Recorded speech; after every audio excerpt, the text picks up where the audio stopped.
Hello বন্ধুরা, তোমরা সবাই কেমন আছো? সবাই ভালো আছো। আমি আবার চলে আসছি প্রতিদিনকের মতন। তো আজকে নিয়ে এসেছি পটল ভাজি, ঝিঙা দিয়ে ছোট মাছ রান্না করেছি আর পাঙাশ মাছ রান্না করেছি। তো সব কিছু একটু একটু খেয়ে দেখবো কেমন হয়েছে। তো ছোট মাছটাই আগে খেয়ে দেখি কেমন হয়েছে।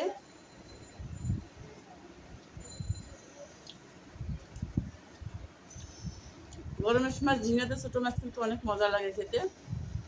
আপনারা সবাই খেয়ে দেখবেন।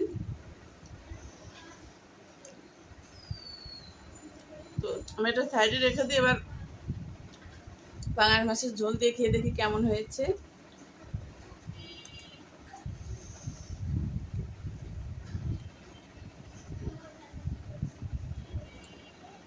সেই স্বাদ। Bye bye.